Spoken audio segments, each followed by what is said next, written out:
Bonjour à toutes et à tous. Bienvenue à cette journée interprofessionnelle départementale intitulée Les seniors et la culture. Depuis 3 ans, la médiathèque départementale de l'Orne travaille sur les publics empêchés. Donc l'année dernière, nous avons travaillé plutôt sur la petite enfance.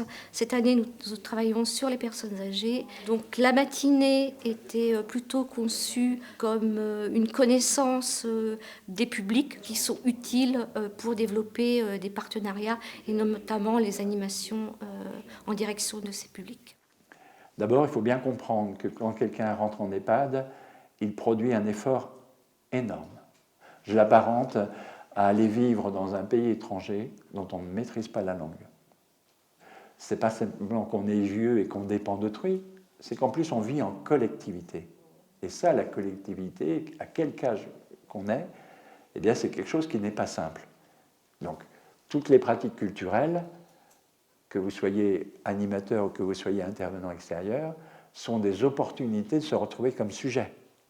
Ce qui est fondamental, c'est la dimension subjective, puisque vivant en collectivité et n'ayant pas tous leurs moyens pour maintenir cette dimension, il y a donc besoin de pouvoir s'échapper et de pouvoir se retrouver, notamment grâce à l'art ou les pratiques.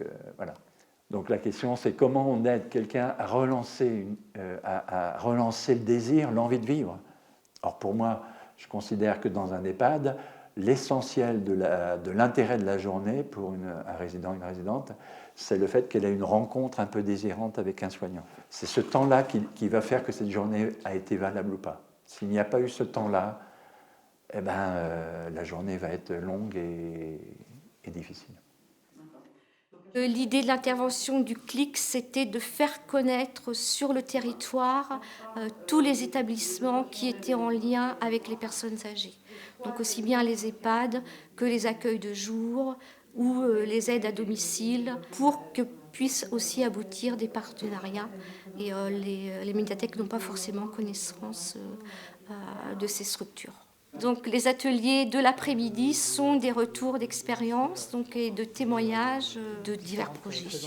Donc là, on a 1h15 pour découvrir plusieurs expériences de projets artistiques mis en place en dehors de médiathèques. Et l'idée, c'est que ça nous inspire aussi. Évidemment, l'idée, c'est qu'on puisse poser des questions, aussi de pouvoir échanger. Donc il y avait 3 ateliers différents. Le premier atelier sur les projets artistiques en EHPAD.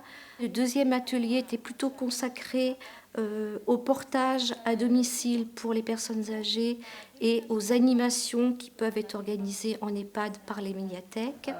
À tel point qu'aujourd'hui, ils attendent à nouveau des ateliers avec le casque de réalité virtuelle.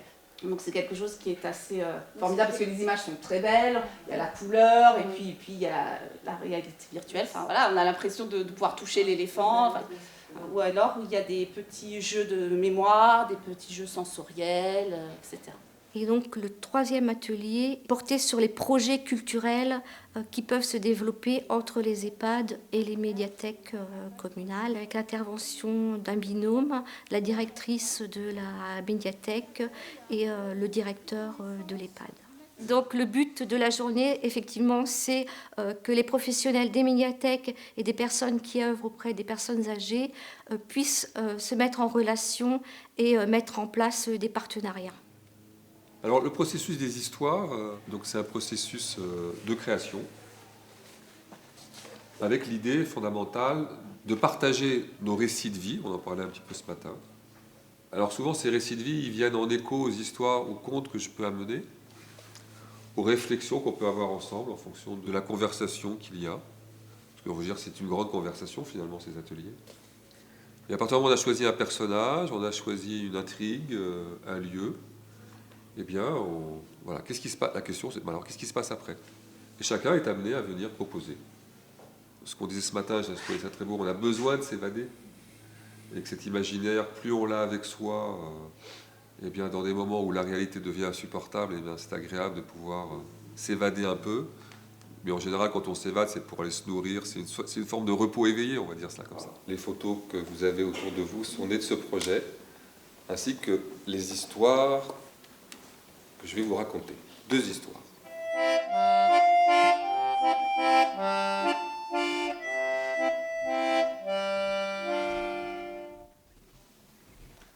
petite ferme du pays d'Auge. En fait, à travers ces projets culturels, on se pose beaucoup de questions sur pourquoi la vie, alors des fois même pourquoi la mort.